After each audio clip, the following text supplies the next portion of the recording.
नमस्कार साथियों, स्वागत है आपका हमारे यूट्यूब चैनल में और हम देख रहे हैं हिंदी नेट सेट अध्ययन। इसमें हम देख रहे हैं इकाई 10 में जो है वह है इकाई 10 में हम देख रहे हैं अरे आया वो रहेगा याद। अरे आया वो रहेगा याद, यह जो हमने यहाँ तक देखा था और इसके आगे आप देखेंगे। यह सब कुछ निःशुल्क है और निःशुल्क अध्ययन करने के लिए हमारे चैनल को सब्सक्राइब कीजिए, लाइक कीजिए और शेयर करना मत भूलिए। दिन में दो क्लास अपलोड हो रही है। एक अरे आया और रहेगा याद और दूसरा उपन्यास की है। उसमें हम पढ़ रहे हैं तमस उपन्यास। वह भी आप समाप्त होने वाला है। लगभग 2 वीडियो में तमस उपन्यास समाप्त हो जाएगा और इसमें आज 70 पेज तक है। लगभग यहाँ के 100 पेज बाकी है। तो हम यहाँ पर कोशिश करेंगे कि यह 3 या 4 वीडियो में यह ख़त्म हो जाएगा। यानी यानी लगभग इस सप्ताह के अंतिम दिन यानी रविवार तक यह जो है तमस उपन्यास और यह अरे या और रहेगा याद समाप्त हो जाएगा। कोई कुछ चिंता मत कीजिए। 3 महीने में लगभग सिलेबस पूरा किया जाएगा और कोशिश यही रहेगी मेरी। आप सिर्फ साथ आपका साथ बना रहे यही अपेक्षा रखते हैं और प्रारंभ करते हैं। रूप की सीढ़ी पर एक तल ऐसा आता है जहाँ रंगों का महत्व नहीं रहता। उस तल तक हम सुंदर की बात करते हैं, किंतु वहाँ जाकर यह शब्द ओछा पड़ जाता है और विराट का आविर्भाव होता है। कोसर नाग की जिस ढाल पर हम चढ़े थे, किस ढाल पर? कोसर नाग की ढाल पर हम चढ़े थे, यानी लेखक यायावरा और उसके साथी। उसकी शिरोरिका वह मर्यादा रेखा थी। सौंदर्य को, रंगमय रूप को हम पीछे छोड़ आए थे। सामने था विराट और उसके साधन रंग नहीं थे। केवल श्वेत और कृष्ण केवल प्रकाश और छाया केवल आलोक और नीलोक। यों जहाँ हमें थे वहाँ की काली या सुधूल चट्टानों पर जहाँ जहाँ काई की मिश्र हरित ताम्र लोहित रंगत थी। जल में दूध धुली नीलिमा भी थी और भी दूर पार कहीं निसंग चोटियों की हिम शीतल निर्मोह में लपेट रखने वाली बर्फ की चादर में सन्यासियोचित गैरिक भाव भी था ही, किंतु बोध को भी चीज पकड़ती थी। वह दृश्य रंग नहीं, रंगों की अनुपस्थिति में केवल रेखाओं और तलों का बहाव, अन्य संवर्धक कोनों का रखाव, ऊंचाई नीचाई और गहराई निराडंबर महत्ता थी। केवल परीक्षा में जहाँ पर पूछा जाने योग्य है वहीं पर मैं विश्लेषण करूँगा। जिस तरफ हम थे उधर जहाँ तहाँ गलियों में और चट्टानों की आड़ में बर्फ जमी थी। झील में भी नवनीत के बहुत बड़े बड़े गोले सी बर्फ की चट्टानों के तीर रखी थी। घोर निस्तब्धता का राज्य था। तीसरे पहर की धूप हम लोगों की छायाओं को लेकर नीरव पैरों से सरोवर के पार भागी जा रही थी और मानो उसके भागने के पथ से एक हल्की लहरीली रेखा झील की लंबाई को मापती हुई पार के हिम स्रोत के पदमूल में खोई थी। झील के उत्तर पर एक खुली जगह हम लोगों के पूर्वामुख यानी झील के उतरने के बाद पूर्वामुख यानी पूर्व दिशा की ओर जिसका मुख था वह शिविर डाला। इस स्थान के सामने एक बड़ी चट्टान चपटी बिछी हुई थी और उसी से लगकर एक चिकनी तिरछी चट्टान थी। दोनों मिलकर एक नैसर्गिक आसंदी बना देती थी जिस पर बैठकर झील को देखा जा सकता था। दक्षिण को कुछ हटकर 2-3 बड़े पत्थरों की आड़ में रसोई की छोलदारी लगाई गई और उससे और आगे घोड़े वालों की छोलदारी उन्होंने 2 की बजाय एक ही लगाना पसंद किया ताकि उसमें भीड़ करके गरम रह सके। जिस ढांटी चढ़ाई पर से हम आए थे उस पर गुंजरों की गायें थी, यानी क्या थी? गायें थी। गुजर इस चढ़ाई के नीचे माही नाग के ऊपर के प्रदेश में बसते थे। यहाँ घास पर्याप्त थी। छोटे छोटे पत्थरों की 3 फुट बाड़ा सा बनकर उस पर चपटे पत्थर की छत यही उसका था। छत उसका घर था जिसमें झुककर घुसा जा सकता था और घुसकर लेटा जा सकता था या कष्टपूर्वक बैठा यानी एक मिनट, कहाँ चले गए?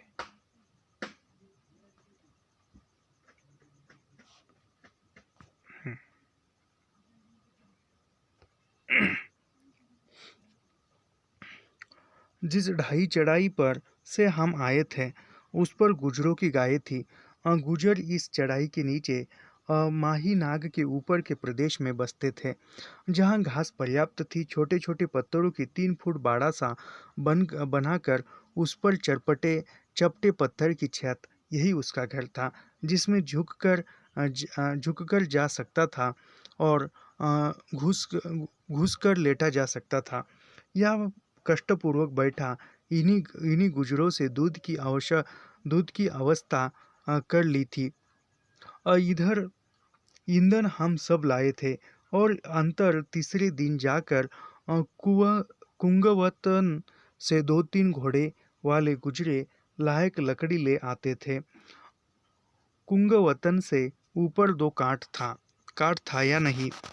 भोजन हम लोगों का ऋषियों का सा, यानी भोजन इन लोगों का कैसे था? ऋषियों का साथ था, यानी ऋषि जिस प्रकार से सूखे खट्टे सेब और आलू की तरकारी, दाल पूरी या पराठे और 6 सेर दूध की खीर, यह दोपहर का भोजन। यानी इनका भोजन का कैसा था? यायावर और उनके साथी का सूखे खट्टे सेब, आलू की तरकारी यानी आलू की सब्जी, दाल पूरी या पराठे और 6 सेर दूध की खीर, यह दोपहर का भोजन था। रात को कुछ फल मेवे, टोस्ट, मक्खन, मधु और दूध का कोको, खीर को हम प्राय सवेरे तैयार करके बर्फ में दबा छोड़ते और खाने के समय निकालते। गुरुजी खाना खाने बैठते तो प्राय कहते, तुम इसे सात्विक भोजन कहते हो, यह तो राजाओं का खाना है। यानी तुम इसको सात्विक भोजन कहते हो, मगर यह राजाओं का खाना है। किंतु खाना उन्हें रुचता, और जब वह बाहर की पत्थर की बेंच पर परोसा जाता, तब उन्हें खाने का समय हो गए होने की याद भी न दिलानी पड़ती। इसलिए जब अभियान से लौटकर उन्हें पुनः पुनः गुरु पत्नी के हवाले किया, तब तक उसका वजन 10 पाउंड अधिक ही निकला, यूं कुछ अधिक निकलता। यानी गुरु महाराज जो है या गुरुजी जो है, वह यात्रा से वापस आने के बाद गुरु पत्नी के पास गए तो उसका वजन कितना बड़ा था? 10 पाउंड बड़ा था, याद रखिए, ये पूछा जा सकता है।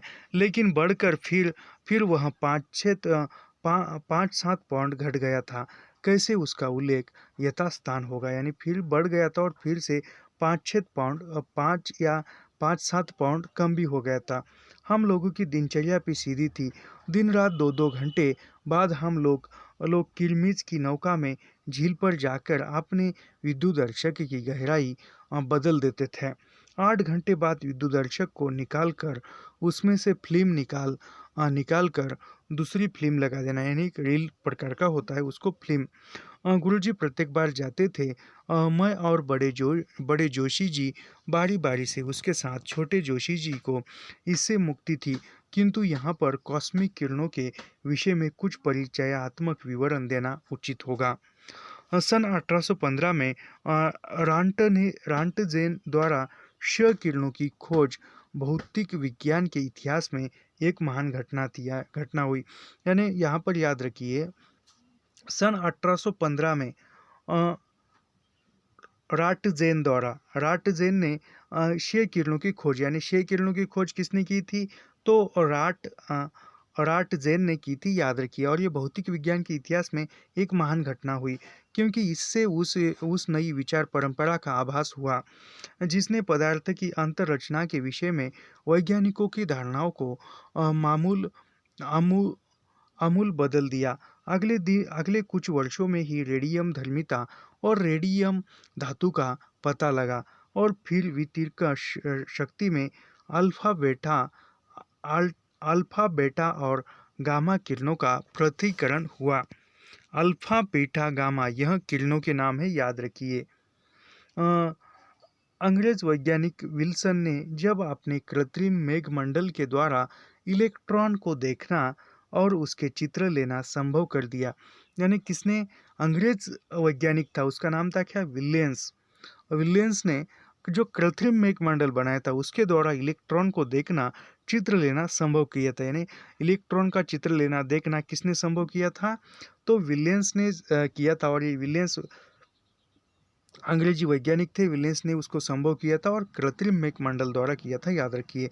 तब यह देखा गया कि कुछ ऐसे भी विद्युत कण है जो साधारण इलेक्ट्रॉन से सर्वथा भिन्न आचरण करते हैं और कहीं अधिक शक्ति तथा भेदकता रखते हैं। विलियम्स का अनुमान था कि ये कण ऊपर वायुमंडल से आते हैं। ऐसा ही प्रभाव अन्य अन्वेषकों ने भी विद्युत दर्शकों पर लक्ष्य किया था और उन्होंने अनुमान किया था कि ये किरणें पृथ्वी की ऊपरी पपड़ी से ही किया था। और उन्होंने अनुमान किया था कि ये किरणें पृथ्वी की ऊपरी पपड़ी से विकिरण है, संभवतया उसमें पाए जाने वाले रेडियम धर्मी यूरेनियम से।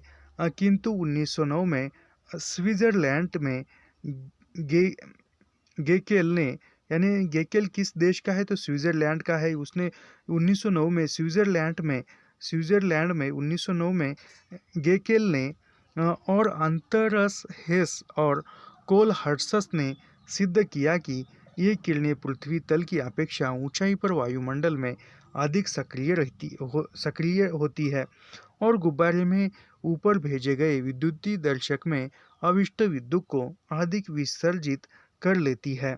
इन किरणों को उच्च तलीय किरण अथवा कॉस्मिक कॉसम विश्वमंडल की किरणों की अभिधा दी गई। स्विट्जरलैंड के प्रोफेसर अगुस्त पिकार की गुब्बारे में 10 मील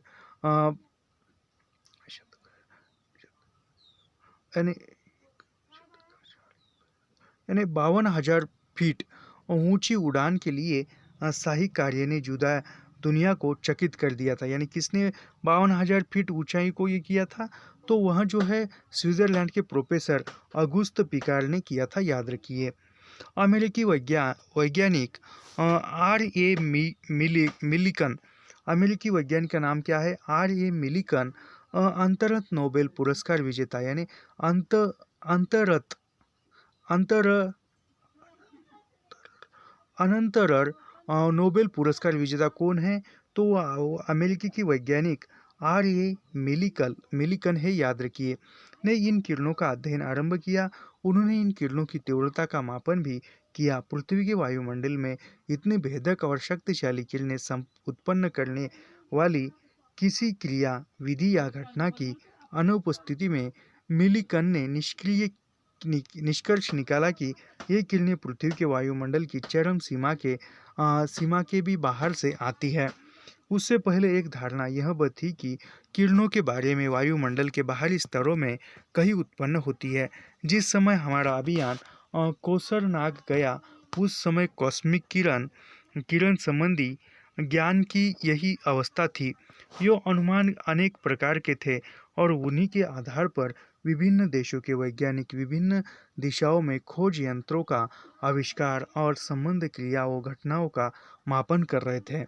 अमेरिका में मिलिकन और कॉस्टन, यूरोप में पिकार बंधु और अन्य वैज्ञानिक इंग्लैंड में ब्लैकेट विशेष रूप से इन किरणों की खोज में दत्तचित थे। यह जाना जा चुका था कि कॉस्मिक किरणों का विकिरण दिन और रात में समान होता है। यानी किस किरणों का विकिरण दिन और रात में समान होता है? तो कॉस्मिक किरणों का जो विकिरण है वह दिन और रात में समान होता है, याद रखिए। यह पूछा नहीं जा सकता, लेकिन फिर भी याद रखिए, जिससे सिद्ध होता है कि सूर्य से उसका संबंध नहीं है। और यह भी लक्षित हुआ था कि पृथ्वी के चुंबकत्व का उन पर प्रभाव नहीं पड़ता। यानी किन किरणों पर सूर्य के प्रकाश का कुछ प्रभाव लक्षित नहीं होता और पृथ्वी के चुंबकत्व का भी प्रभाव पर पड़ता है, तो कॉस्मिक किरणों पर, याद रखिए। जिससे भूमध्य में किरणों का आपतन न्यूनतम होता है और बढ़ते हुए उन्नतांश के साथ बढ़ता जाता है। क्ले 1927। किंतु क्या इन किरणों को नियंत्रित किया जा सकता है?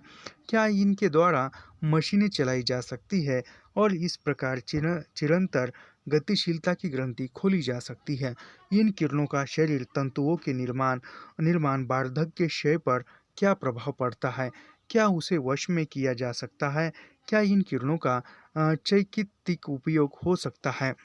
यथा कैंसर के इलाज में क्या इनकी विद्युतिक शक्ति का मारक उपयोग है? आग लगने, विमान गिरने, जहाज उड़ाने, ये सब प्रश्न वैज्ञानिकों उत्सुक कर रहे थे। यानी वैज्ञानिकों किस प्रकार के प्रश्न उत्सुक कर रहे थे? खाना क्या बनाया है, खाने में क्या है, ऐसे प्रश्न नहीं है। तो वैज्ञानिकों को किस प्रकार के प्रश्न उत्सुक कर रहे थे, याद रखिए, विद्युत शक्ति का मारक उपयोग है। आग लगने, विमान गिरने, जहाज उड़ाने, ये सब प्रश्न वैज्ञानिकों उत्सुक कर रहे थे, याद रखिए, पूछा जा सकता है। शुद्ध विज्ञान के क्षेत्र में यह प्रश्न भी कौतूहलवर्धक था। इन किरणों से पदार्थ की अंतरचना पर, ऊर्जा और पदार्थ के संबंध पर क्या प्रभाव पड़ता है? किरणें तरंगों में चलती है। यानी किरणें किस में चलती है? तरंगों में चलती है, याद रखिए। तरंगे यानी इस प्रकार की, जो यहाँ पर तरंगे यानी किस प्रकार की, ऐसे जिगजैग टाइप। किरणें तरंगे में चलती है। किरणों की गति पृथक हो सकती है। तरंगे की लंबाई अलग हो सकती है। आवृत्ति और अनावृत्ति, फ्रीक्वेंसी भी एक ही गति से चलने वाली दो किरणों में एक ही तरंगे लंबी और एक की छोटी। छोटी तो स्पष्ट है कि लंबी की फ्रीक्वेंसी फ्रीक्वेंसी कम होगी। यानी जो लंबी है उसकी फ्रीक्वेंसी जो है वो कम होती है, और छोटी की अधिक। जैसे एक सी चाल चलने वाले दो व्यक्तियों में जो छोटा डग रखेगा उसे अधिक डग चलने वाले होंगे। इसे यूं कहे कि लंबाई और फ्रीक्वेंसी में विपरीत अनुपातिकता है। यानी लंबाई और फ्रीक्वेंसी में एक विपरीत रहती है, विरुद्ध, याद रखिए। ध्वनि की किरणें या लहरें लंबी होती है। यानी ध्वनि की किरणें जो है वह लंबी, और ध्वनि की जो लहरें है, यानी ध्वनि की लहरें किस प्रकार की होती है? ऐसी जिगजैग टाइप होती है। और ध्वनि की किरणें जो है वह लहरें लंबी होती है। उसका प्रभाव भी भिन्न है, उसकी गति भी कम होती है। प्रकाश की गति रखने वाली किरणों में ताप की किरणें या लहरें लंबी होती है, और उसकी फ्रीक्वेंसी कम होती है। अनुमान में इसके बाद दृश्य किरणों से नीचे इंफ्रारेड, अर्थात लाल से नीचे लंबी या कम फ्रीक्वेंसी किरणें आती है। ये चक्षु से नहीं दिखती, किंतु इनके सहारे प्राकृतिक दृश्यों के फोटो लिए जाते हैं। यानी किसके द्वारा प्राकृतिक दृश्यों के फोटो लिए जाते हैं? तो यहाँ पर जो है फ्रीक्वेंसी की किरणें आती है, यानी इंफ्रारेड द्वारा प्राकृतिक दृश्यों के चित्र खींचे जा सकते हैं। धुंध कोहरे में फिर क्रमशः दृश्य आलोक के रंग लाल, नारंगी, पीला, हरा, नीला, बैंगनी, फिर दृश्य किरणों से ऊपर की अल्ट्रावायलेट, अर्थात बैंगनी से अधिक फ्रीक्वेंसी वाली किरणें। इसके बाद रॉन्टजेन या एक्स किरणें, और फिर गामा किरणें, और सबसे अंत में कॉस्मिक किरणें। यानी ये क्रम याद रखिए। फ्रीक्वेंसी वाली किरणें यानी फ्रिक्स वाली किरणों में, इसके बाद रॉन्टजेन, एक्स किरणें, गामा किरणें, और फिर कॉस्मिक किरणें, याद रखिए। पहले जो कौन से आते हैं? एक्स किरणें, फिर गामा किरणें, और फिर कॉस्मिक किरणें आती है, याद रखिए। एक बात और है, जिस तरंग की लंबाई जितनी कम और फ्रीक्वेंसी जितनी अधिक होगी, उसकी भेदकता भी उतनी अधिक होती है। यानी जिन किरणों की फ्रीक्वेंसी जितनी अधिक होगी, लंबाई अधिक होगी, उसकी भेदकता भी अधिक होगी। अर्थात फ्रीक्वेंसी और भेदकता में सीधा अनुपातिकता है। यानी फ्रीक्वेंसी और भेदकता में अनुपातिकता है, याद रखिए। लंबाई और भेदकता में विपरीत अनुपातिकता है। यानी लंबाई और भेदकता में विपरीत ये मिलता है। विपरीत यानी ऐसा, यानी विपरीत यानी ऐसा कह सकते हैं हम इसको।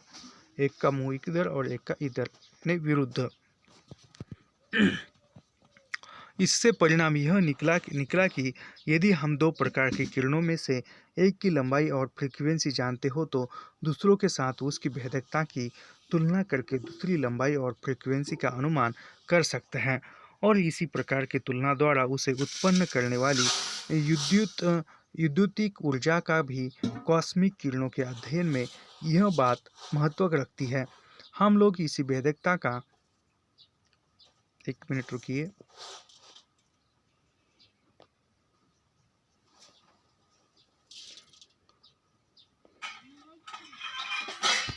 प्रकार की तुलना द्वारा उसे उत्पन्न करने वाली विद्युत ऊर्जा का भी कॉस्मिक किरणों के अध्ययन में यह बात महत्व रखती है।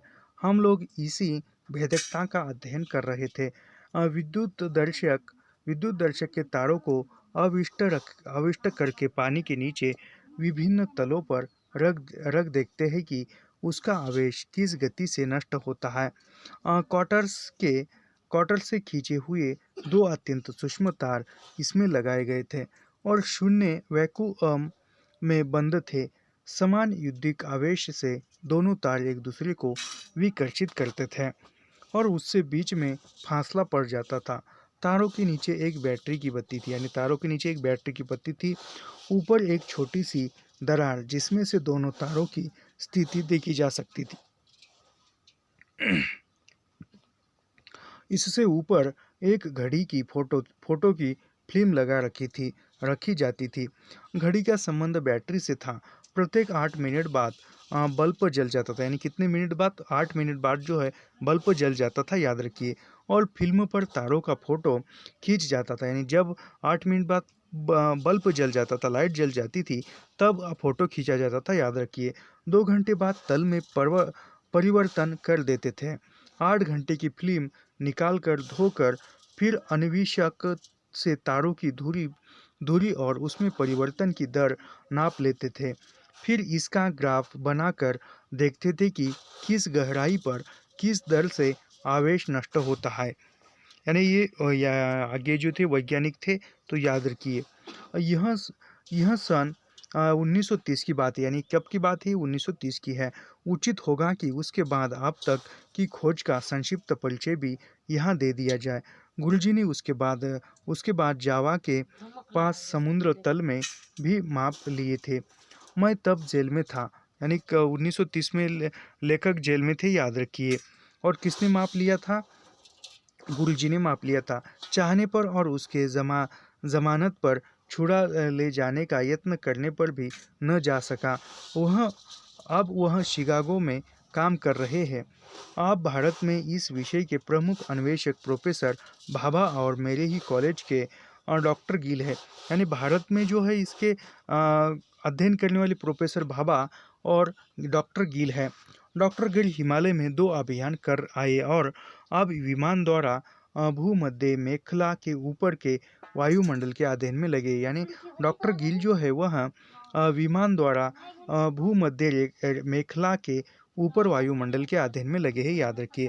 प्रोफेसर अगुस्त पिकार एक पनडुब्बी बना रहे हैं, यानी पनडुब्बी कौन बना रहे हैं? तो प्रोफेसर अगुस्त जो है वह एक पनडुब्बी बना रहे हैं जिसमें बैठकर गिनी की खाड़ी में वह समुद्र तल के 30,000 फीट नीचे जाकर किरणों का मापन कर सके। यानी ऐसा प्रश्न पूछा जा सकता है आजकल कि प्रोफेसर अगुस्त पिकार पनडुब्बी क्यों बना रहे हैं या किस लिए बना रहे हैं? तो वह जो है जिसमें बैठकर, यानी पनडुब्बी में बैठकर गिनी की खाड़ी में वह समुद्र तल के 30,000 फुट के नीचे जाकर किरणों का मापन कर सके, ऐसा भी पूछा सकता है। या 30,000 फुट खाड़ी में जाकर समुद्र तल के नीचे की किरणों का मापन करने के लिए किसने पनडुब्बी बनाई थी? तो प्रोफेसर अगुस्त ने बनाई थी। घुमा फिरा कर प्रश्न पूछा जा सकता है। यह हम फिर से जो है शॉर्ट नोट्स में भी देखेंगे, वह शॉर्ट नोट्स भी हम एग्ज़ाम नज़दीक आने पर करेंगे। उनके भाई जहाँ पिकार आकाश में और ऊंचा उड़ने की तैयारी कर रहे थे, रूसी वैज्ञानिक जॉनोब भी परमाणु पर कॉस्मिक किरणों के प्रकाश की खोज में लगे हैं और इसी के लिए इन्हें 1 लाख रूबल का स्टालिन पुरस्कार मिला था। यानी 1 लाख रूबल का स्टालिन पुरस्कार किसको मिला था? तो वैज्ञानिक जॉनोव को मिला था, याद रखिए। और परमाणु कॉस्मिक किरणों के प्रकाश की खोज में लगे थे, इसके लिए उसको किसको जॉनोव को पुरस्कार मिला था 1 लाख रूबल का, याद रखिए। सन 1973 में प्रोफेसर ब्लैकेट ने सिद्ध किया कि कॉस्मिक किरणें मुख्यतया एक नए विद्युदाविष्ट अणु की धारा होती है। यानी 1937 में किसने सिद्ध किया कि मुख्यतः नए विद्युताविष्ट अणु की धारा होती है। कॉस्मिक किरणें मुख्यतः एक विद्युदाविष्ट अणु की धारा होती है, तो प्रोफेसर ब्लैकेट ने सिद्ध किया, याद रखिए। जो जो इलेक्ट्रॉन से 200 गुना भारी होती है और जिन्हें उन्होंने मिशन का नाम दिया। उसने प्रमाण से समुद्र तल तल पर आपतित किरणों में 75% मिशन होते हैं। यानी कितने प्रतिशत मिशन होते हैं? 75%, याद रखिए। शेषांक में इलेक्ट्रॉन, प्रोटॉन और गामा किरणें होती है। यानी शेषांक में कौन कौन सी किरणें होती है? तो शेषांश में इलेक्ट्रॉन, प्रोटॉन और गामा किरणें होती है, याद रखिए। ब्लैंकेट ने अनुमान किया कि मिशन तब उत्पन्न होते हैं जब कॉस्मिक किरणें वायुमंडल के बाहरी स्तरों में परमाणु केंद्रकों पर आपतित होती है और केंद्रकों को भेद देती है। मिशन प्रभुत वैद्युतिक ऊर्जा लेकर भूमंडल पर गिरते हैं। इस ऊर्जा का पोटेंशियल 100 करोड़ वाल्ट से अधिक होता है। इसका मिशन प्रभुत विद्युत ऊर्जा लेकर भूमंडल पर गिरते, यानी जो मिशन प्रभुत जो है वह वैद्युतिक ऊर्जा लेकर भूमंडल पर गिरते हैं, तो उसकी जो ऊर्जा का पोटेंशियल है वह 100 करोड़ वाल्ट होता है, याद रखिए। भेदकता इतनी इतनी कि जल के नीचे 3000 फुट गहरे तक उसका प्रभाव पहुंचता है, याद रखिए। अब अनुमान किया जाता है कि मिशन की परमाणु के केंद्र को बांधे रखता है, यानी मिशन ही जो ऐसा है वह परमाणु के केंद्र को बांधा रखता है और विस्फोटित होने से बचाता है। कौन? मिशन। अ, इससे केंद्रक के स्थायित्व का भी कारण समझ में आ जाता है, किंतु इस प्रश्न का अभी तक कोई उत्तर नहीं मिला कि कॉस्मोसिक किरणें आती कहाँ से है। यानी कॉस्मिक जो किरणें हैं वह आती कहाँ से, इसका आज तक उत्तर नहीं मिला। उत्पन्न कैसे होती है, अर्थात किरणें अभी तक आकस्मिक ही है। आरंभ में जिसे कॉस्मिक किरण कहा गया था वह वास्तव में उनसे उत्पन्न होने वाला द्वितीयक प्रभाव है। यानी कॉस्मिक किरणें उत्पन्न कहाँ से होती है, वह कैसे आती है, इस पर अभी तक कुछ ठीक उत्तर नहीं मिला था। एक अनुमान यह है कि कॉस्मिक किरणें आकाशगंगा के पार कहीं शून्य में उत्पन्न होती है। यानी एक ऐसा अनुमान है कि कॉस्मिक किरणें जो है वह आकाशगंगा के पार कहीं शून्य में उत्पन्न होती है। कैसे उत्पन्न होती होगी, इसका उत्तर यह दिया जाता है कि carbon, nitrogen, oxygen, aluminium, silicon आदि के परमाणुओं के विनाश से ये किरणें उत्पन्न होती है। यानी कॉस्मिक किरणें कहाँ से उत्पन्न होती है, कैसे उत्पन्न होती है? तो एक अनुमान माना जाता है कि कॉस्मिक किरणें जो है carbon, nitrogen, oxygen, aluminium, silicon आदि के परमाणुओं के विनाश से किरणों की उत्पन्न होती है। कौन? कॉस्मिक किरणें, याद रखिए। ब्लैकेट कहते हैं कि मेरा अनुमान है कि ये किरणें उस युग का अवशेष है। यानी ब्लैकेट, जो वैज्ञानिक ब्लैकेट है वह क्या कहते हैं कि उनका अनुमान है कि यह कॉस्मिक किरणें जो है उस युग का अवशेष है जब विश्व अभी भी नया था। संभव है कि वे करोड़ों वर्ष पहले सृष्टि के किसी सुदूर कोने में होने वाले किसी विश्वव्यापी विभ्राट से उत्पन्न हुई हो। जो भी हो, यह खोज का रोचक क्षेत्र है। संक्षेप में यही कॉस्मिक किरण संबंधी ज्ञान की वर्तमान अवस्था है, किंतु हम यंत्र के अधीन नहीं थे। ढांचे में चलते हुए भी हमारा जीवनानंद अनेक अनेक रंध्रों से फूट निकला था। छोटे जोशी का जी अ, छोटे जोशी का किसी अज्ञात पूर्व जलजात अ, अद अदबीज को खोजकर उसे अपना नाम राशि बनाने का स्वप्न पूरा हुआ था। यानी छोटे जोशी का कौन सा स्वप्न पूरा हुआ था? जो जो अज्ञात पूर्व जलजात उद्भिज को खोजकर उसको अपना नाम देने का जो स्वप्न था वह छोटे जोशी का पूरा हुआ था। बल्कि अभी तक उस झील में कहीं किसी परिचित उद्भिज का भी चिन्ह न मिलता था। याद रखिए, ऐसे आजकल परीक्षा में प्रश्न पूछ रहा है एनटीए, इसलिए हम लाइन टू लाइन पढ़ा रहे हैं। काई तक का नहीं, हम लोग जब जब उन्हें चिढ़ाते हैं और वह आवेश में आकर घूमने निकल जाते थे और घंटों की खोज के बाद लौटते, पर फिर भी रिक्त हाथ यानी खाली हाथ ही लौटते। हम लोग पीने के लिए पानी झील में से लाते थे, यानी पीने के लिए पानी झील से लाते थे, किंतु किनारे से नहीं। कुछ दूर नाव में जाकर एक दिन गुरुजी नाव नाव खेर रहे थे और मैं पानी भर रहा था। कमंडल भरकर निकाला तो उसमें कुछ तीर रहा था, यानी तैर रहा था। धागे की गांठ और उससे निकले हुए 3-4 तंतु शायद हमारी कीलमिच की नाव से अलग हो गए हो। मैं पानी फेंकने ही जा रहा था कि गुरुजी ने कहा, ठहरो, यह कोई नया उद्भिज है, जोशी जी को दिखाना होगा, यानी नया उद्भिज है, जोशी जी को दिखाना होगा। मैंने कहा, ठीक ठीक तो है, लेकिन कहिएगा आप, मुझे हंसी आ जाएगी। उसे निकालकर हमने गिलास में रखा, पानी भर भर ले आए। गुरुजी ने छोटे जोशी से कहा, देखो, हम एक नया पौधा लाए हैं, काई की जाति का जान पड़ता है। यानी छोटे जोशी को गुरुजी कहते कि हमने एक नया पौधा लाए हैं और वो काई के पौधे की जाति का लगता है, पर हरा नहीं, सफ़ेद सा है। फिर मेरी ओर संकेत करके, ये तो फेंक दे रहा था, मैंने रोक दिया, ऐसा कहने लगे। गुरुजी की विशेषता थी कि हंसने की बात पर हंसते नहीं थे और भी गंभीर चेहरा बना लेते, यानी गुरुजी ऐसे थे, जिस बात पर हंसना है उस बात पर हंसते नहीं थे, वह गंभीर चेहरा बनाते थे।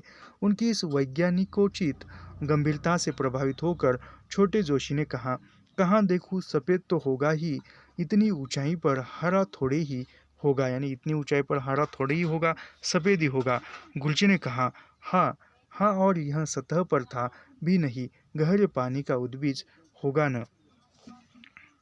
छोटे जोशी ने गिलास ले लिया, अमुग्ध दृष्टि से उसमें तैरते कुछ को देखते रहे, फिर बोले, लाओ माइक्रोस्कोप निकालो, इसकी रचना स्टडी करूँगा, यानी इसकी रचना स्टडी करूँगा। अन्वेषक मेरे जिम्मे था, क्योंकि विद्युत दर्शक की फिल्म से माप लेकर आंकड़े लिखना मेरा काम था। यानी यायावर का काम क्या था? तो यायावर का काम जो था, अन्वेषक मेरे जिम्मे था, क्योंकि विद्युत दर्शक की फिल्म से माप लेकर, यानी विद्युत दर्शक के फिल्म से माप लेकर उसके आंकड़े लिखने का काम यायावर की तरफ था, याद रखिए। रोज़ 2 घंटे मैं यही करता था, यानी रोज़ 2 घंटे विद्युत दर्शक की फिल्म से माप लेकर आंकड़े लिखने का काम रोज़ 2 घंटे यायावर करता था, याद रखिए। मैंने उचित उचित नच के बाद माइक्रोस्कोप उन्हें दे दिया। फिर हम लोग बाहर बैठकर पढ़ते रहे, फिर चट्टानों से भटक आए और कुछ समय तक मैं छेनी से एक बड़ी शिला पर अपनी मंडली के नाम खोदता रहा। सोचा गया था कि यह स्मारक अगमिक्षत दर्शकों के लिए वही स्थापित कर जाएंगे। 1 बजे खाना आया तो जोशी अभी माइक्रोस्कोप पर ही थे। बुलाया तो बोले, इसकी स्ट्रक्चर अभी तक समझ में नहीं आई, तो मॉस का ही पर इसकी टिश्यू टेक्सचर, शिराओं की रचना कुछ अजीब है। मैंने बाहर से कहा, ज़रूर होगी, पर अभी खाना खाइए। ज़बरदस्ती उठाकर उन्हें खाना खिलाया गया। उसके बाद मेरी माप लेने की बारी थी। मैंने कहा, माइक्रोस्कोप मुझे चाहिए। जिद करने के बाद वह उठकर उन्होंने अपने उद्भिज को फिर गिलास में डाला और माइक्रोस्कोप के पास रखकर बोले, तुम्हारा काम खत्म हो जाए तो मैं फिर देखूंगा। मैंने कहा, अच्छा। माइक्रोस्कोप सफरी मेज पर रखता था। मैंने मेज अपनी ओर खींची और गिलास लुढ़क गया, यानी वह जो रखा था, वह जो है वह गिर गया था मेज खींचते हुए। छोटे जोशी चिल्लाकर कहा, अरे मेरा पौधा! किंतु गिलास उठाया तो उसमें कुछ नहीं था, यानी वो पौधा गायब हो गया था। छोटे जोशी गुस्से से कुछ बोल न सके, मेरी ओर देखते रहे। उनके ओठ निःशब्द फटकते रहे। मैंने कहा, हुआ क्या फिर? यानी वो कहती कि हुआ क्या फिर? और उनका गुस्सा उभर आया और शब्द भी उन्हें मिले। तुम कहते हो हुआ क्या? तुम्हें क्या मालूम क्या हुआ? गुरुजी ने शह दी। मुझसे बोले, न्यूटन की नौकरानी के बाद विज्ञान के दूसरे हितकारी तुम हो। यानी न्यूटन के नौकरानी के बाद विज्ञान के जो हितकारी दूसरे तुम हो, ऐसे यायावर को गुरुजी कहते हैं। छोटे जोशी एक तरफ उदास होकर बैठ गए। गुरुजी ने कहा, नेवल से डाई जोशी, शायद और पौधा मिल जाए, यानी वो वहाँ से दूसरा पौधा मिल जाए, ऐसा कहते हैं। एक अगर नाव से सटा हो सकता है तो दो भी सकते हैं, यानी एक नाव से सटा हुआ हो सकता है तो दूसरा भी हो सकता है। जोशी उछल पड़े, चलिए देखिए, यानी जोशी जो है उछल पड़े और कहने लगे कि चलो अभी देखेंगे। दोनों नाव की ओर चले, पीछे पीछे मैं भी। नाव नाव पानी से निकलकर सूखे में रखी हुई थी। चारों ओर से उसे देखा गया। तब गुरुजी ने झुककर किलमिच की सीवन से एक गुथीला धागा तोड़कर कहा, लो इसे पानी में डाल डाल लो, अभी मुरझाया है, ताज़ा हो जाएगा। छोटे जोशी अवाक उनकी ओर घूमते रहे। थोड़ी देर बाद मुड़े मुड़े और मुझे घूरने लगे। फिर चुपचाप तंबू की ओर लौट आए। उसके बाद 3 दिन वह मुझसे बोले नहीं। एक दिन तो खाना भी नहीं खाया छोटे जोशी ने। हम लोगों के साथ 2 विद्युत दर्शक थे, यानी कितने विद्युत विद्युत दर्शक थे यायावर के साथ? 2 थे, याद रखिए। एक छोटा जिसे हम तोते का पिंजरा कहते थे, यानी एक छोटा विद्युत दर्शक था जो उसको क्या कहते थे, उसको तोते का पिंजरा कहते थे, याद रखिए। और जो पहले अभियान में भी हो आया था। एक बड़ा बड़ा इसी अभियान के लिए तैयार किया गया था। लगभग 150 फुट यानी फीट की गहराई तक इसको रखा जा चुका था। एक दिन 200 फीट नीचे डाला गया गया लो देखा, उसके भीतर पानी चला गया, यानी 150 फीट की उसकी जाने की ये थी गहराई तक, और उसने 200 फीट तक डाल दिया और उसमें पानी भर गया। बाहरी वर्म के टाँके उतने पानी का दबाव न सह सके, और टाँका लगाने का सामान तो हमारे पास था, पर ऊंचाई पर आग की शिखा उतनी गर्म होती थी और हवा का दबाव बढ़ाने के साधन हमारे पास न थे। अंततः कौंसर नाग से मिही नाग तक उतरकर टाँका लगाया गया और फिर कौशल नाग परीक्षा के लिए लाया गया। माही नाग का पानी गहरा न था। आना जाना एक दिन का काम था और टाँका सफल न होने के कारण 3-4 बार जाना पड़ा। इस प्रकार हमारा 3 सप्ताह का अभियान लंबा होने लगा। इस बीच एक दुर्घटना घटी, यानी किसके कारण 3 सप्ताह का अभियान था लेकिन लंबा हो गया, तो वह किस कारण? क्योंकि जो बड़ा ये था विद्युत दर्शक, उसमें पानी भर जाने के कारण, याद रखिए। बड़े विद्युत दर्शक को 250 फीट गहराई डाला गया। विद्युत दर्शक को एक लंबी रस्सी के खूंटे में अटका कर डाला देते थे। ऊपर का सिरा एक तैरने वाले ड्रम के साथ लगा रहता था। समय होने पर यंत्र को ऊपर खींचकर रस्सी से अलग कर लेते थे और आवश्यक परिवर्तन के बाद फिर लटका देते थे। झील की गहराई जितनी जितनी थी इसकी थाह न पा सके। 350 फुट तक गहराई हमने नापी थी, यानी झील की गहराई कितनी कहाँ तक नापी थी लेकर यायावर ने? 350 तक मापी थी, याद रखिए। हमारी रस्सी चूक गई थी। साधु हम लोग थे नहीं साधु हम लोग न थे साधु हम लोग थे नहीं कि गहराई मापने के चरम उपाय बरतते, यानी साधु तो नहीं थे, वह सही तरीका ये करते।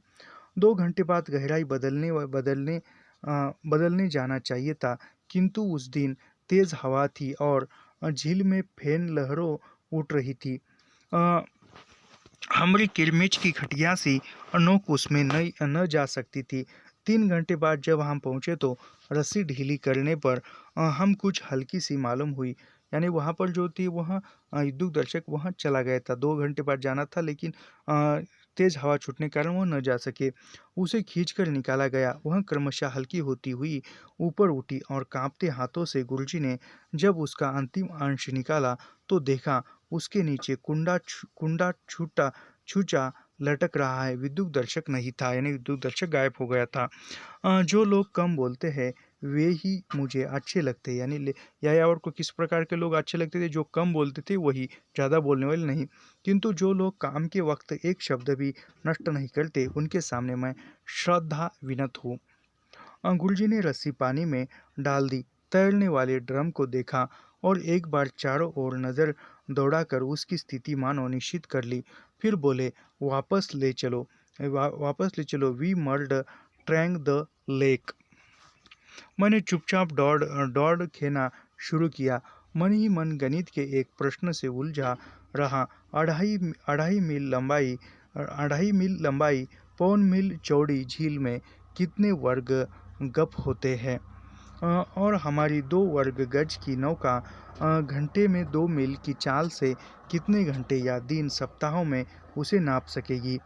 कुछ में कांटा डालकर निकाल लेना एक बात है, यहाँ पर इतना बड़ा प्रसार जिसमें ठीक ठीक स्थान था पर नहीं। ड्रम तैर रहा है अवश्य, पर हवा उसे इतनी दूर ले गई होगी क्या पता। फिर विद्युत दर्शक ऊपर इतना छोटा कुंडा है कि उसे अटकाना लगभग असंभव है। फिर फिर हमारे पास कांटे कहाँ कहाँ हैं? एक ड्रम में लगा है, एक दूसरे विद्युत दर्शक का निकाल लेंगे, एक फालतू है। 3 सीधे कांटों से क्या होता? झील की गहराई न जाने कितनी है। अगर हम विद्युत दर्शक को देख भी ले तो उसे भी खींचना असंभव नहीं। यानी विद्युत दर्शक को पानी में अंदर गया हुआ निकालना भी संभव नहीं था, किंतु बोलना व्यर्थ था। कर्म बहुत से आघात सहने का एकमात्र उपाय होता है। फिर कर्म वहाँ जितना ही असंगत क्यों न हो। उस दिन, दूसरे दिन, तीसरे दिन हम लोग पागलों की तरह झील के मध्य भाग के चक्कर काटते रहे। नाव में 2 ही बैठ सकते थे। मैं डांट खेता, गुरुजी रस्सी डालते। जब मैं थक जाता तो किनारे जाकर जोशी जी से बदल लेता। वह डांट खेते, हम तीनों बारी बारी लेते, किंतु गुरुजी जो रस्सी लेकर बैठे तो बैठे ही रहे। अब खाने पीने की उन्हें सूध नहीं थी। हम लोगों के बहुत आग्रह करने पर यह सोच कर कि उसके न खाने से हम भी न खाएंगे, वह 2 कौर मुंह में डाल लेते। 3 दिन में उनके चेहरे का रंग ही और हो गया हो गया था, और इतने दिनों में बढ़ा हुआ वजन फिर बराबर हो गया था। यानी 10 पाउंड बढ़ा था और फिर घटने लगा। बड़े जोशी का तो कहना था कि उनके बाल भी अधिक पक गए हैं देखते देखते। दूसरे दिन गुरुजी ने कहा, नया यंत्र बनाने में कम से कम 4 महीने लगेंगे। पिछली बार तो साल लगा था, यह साल तो गया। तीसरे दिन उन्होंने कहा, आप तोते के पिंजरे से ही जितना काम लिया जा सके कुछ तो नतीजा लेकर जाना चाहिए। उसने कहा, हाँ, और सब लोग काम में लग गए। पिछले 3-4 दिन में किसी ने हजामत नहीं बनाई थी। हम मानो समझौता सा हो गया कि काम पूरा हुए बिना दाढ़ी न बनाई जाएगी। काम और भी उत्साह से चलने लगा, किंतु उत्साह जितना हो काम तो आप कम था और समय बहुत मिलता था। हमारा प्रवास लंबा होता जा रहा था और रसद की भी व्यवस्था करनी थी। अंत 8 दिन की रसद रखा कर एक घोड़े वाले को चिट्ठी और ऑर्डर देकर श्रीनगर भेजा गया। लौटते हुए शुपिया 1 दिन में पहुंच सकते हैं। इस प्रकार 5 दिन में आना जाना हो सकता था। श्रीनगर में दुकान से पहले ही व्यवस्था कर ली गई थी कि ऑर्डर मिलने पर सामान भेज देंगे। 3 दिन की गुंजाइश रखी गई है। यह सोचकर हमारा खाने का क्रम पूर्ववत चलता रहा। एक दिन गुरुजी ने कहा, तुम्हारा वह समाधि लेख तैयार हुआ कि नहीं? मैंने कहा, कैसा समाधि लेख? हमारे खोए विद्युत दर्शक का समाधि लेख, बल्कि सारे अभियान का। मैंने मन ही मन सोचा, गुरुजी आप विद्युत दर्शक को लेकर ठट्टा करने लायक हो गए। अब ठीक है, कहा नहीं तो पूरा कर दूँ। ज़रूर, यानी पूरा कर दूँ कहा, और वो ज़रूर। 3 दिन और नाम उकलने में लगाकर मैंने शिलालेख तैयार कर दिया। कॉस्मिक रे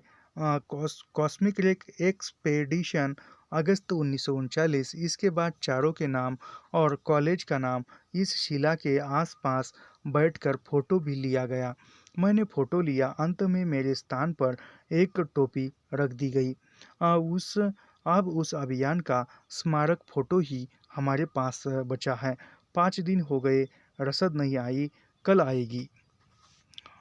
आएगी, आज आएगी सोचकर छठा दिन भी बीता। 7वां भी 8वें दिन का राशन दो हिस्सों में बांट लिया गया। रसद आ जाएगी तब खत्म करेंगे। 9वां दिन आ गया। उतनी ऊंचाई और ठंड में शरीर की शक्ति और गर्मी बनाए रखने के लिए यथेष्ट और पौष्टिक भोजन अनिवार्य था। गुजरों से हमें जो दूध मिल जाता था उसका बड़ा सहारा था। यूँ उसका स्वाद तो बहुत से स्वादों और गंधों का मिश्रण होता था, जिनमें पहाड़ी अजवाइन की गंध गंध मुख्य थी। पर उस वैचित्र्य के हम आदी हो गए थे। अब रसद चूक जाने पर दूध ही रह गया। इधर दूध भी कम सुलभ हो गया था। गुजरों का नीचे को निर्यात आरंभ हो गया था। फिर दूध से जी जी न भरता था। पहाड़ी दूध में घी का अंश भी बहुत कम होता है, यानी पहाड़ी दूध में घी का अंश जो है बहुत कम होता है। घास बूटी खाकर क्या मक्खन हो। फिर नीले पे से काम नहीं चलता, कुछ चर्बी अवश्य होना चाहिए। गुरुजी ने बताया कि वहाँ घास में होने वाले एक जंगली पौधे का शाक बन सकता है। वह उसे खाकर वह उसे खा खा कर दिन काट चुके थे। इस बहुत छोटे पौधे की पालक सी चौड़ी पत्ती होती है। बीच में एक लंबे डंठल पर पीला फूल लगता है, जो झरने पर रुई का गेंद सा बन जाता है। तोड़े तो डंठल से दूध निकलता है। हमने बहुत सी पत्ती इकट्ठी करके साग बनाया। नमक कुछ बचा हुआ था। साग कड़वा था, किंतु पेट तो भरता था और खवास को भी शमित करता था। उसके बाद दूध पी लेते। अब भी जैसे तैसे 5-6 सेर दूध हमें मिल ही जाता था। उसके लिए ज़्यादा खोज अवश्य करनी पड़ती थी। 5 दिन के अति सात्विक भोजन के बाद घोड़े वाला आया। मालूम हुआ कि रास्ते में जेब उसे ध्यान आया कि वह अपनी ससुराल से केवल 3 मील के फासले से जा रहा है। यानी रास्ते में घोड़े वाले को याद आया कि ससुराल से वह केवल 3 मील के फासले से जा रहा है। तब उससे न रहा गया और वह स्त्री को देखने चला गया। कौन? घोड़े वाला। जाती बार 2 दिन वहाँ रह गया था। आती बार सीधा जरूर चला आता, किंतु जिस दिन उसे लौटना था उस दिन ससुराल वालों ने सेदाऊ में आदमी बिठाकर रखा था। उसे फिर वहाँ जाना पड़ा, नहीं तो बीबी से लड़ाई हो जाती। अभी बीबी से लड़ाई, कौन हमला बोल रही, तो इसीलिए वह घोड़े वाला चला गया। और बीबी को खुश करने के लिए वह हमारे राशन में दो टीन मुरब्बे के और थोड़ी चीनी उसे देकर आया। यानी इसी राशन में से बीबी को 2 टीन मुरब्बे और थोड़ी सी चीनी उसे देकर तब कहीं पाया है। उसकी इस करुण कहानी से वातावरण हल्का कर दिया। गुरुजी ने कहा, आज शेव कर डालना चाहिए, यानी दाढ़ी बनानी चाहिए। मैंने कहा, खान सामा को स्पेशल ऑर्डर देना चाहिए आज। शिलालेख के आसपास धूप में हम लोग नंगे बदन अपना अपना उस्तरा, साबुन, ब्रश, कटोरा लेकर बैठ गए। शौर्य यज्ञ आरंभ हुआ, यानी दाढ़ी बनाने का कार्यक्रम। तभी देखा कुंगवतन की ओर की ढाल से 2-3 अजनबी चले आ रहे थे। तंबू देखकर पहले तो वे ठिठके। हम लोग भी उस समय प्रागैतिहासिक वनोकस तंबू देखकर युद्ध से उन्हें दिखे होंगे। शिला के आसपास किसी अभिचार में निरंतर, किंतु और चले आए। हमारे इतने लंबे प्रवास में यह एक टोली कोसनाग आई। ये लोग भी कुछ कबड्डी के खिलाड़ी से आए थे, यानी किसके? कबड्डी के खिलाड़ी से, याद रखिए। और थोड़ी देर में चाय पीकर जाने वाले थे। हमने उन्हें रोककर अपने स्पेशल ऑर्डर के खाने में न्योता दिया। 1 मिनट रुकिए, थोड़ा सा होल्ड कीजिए।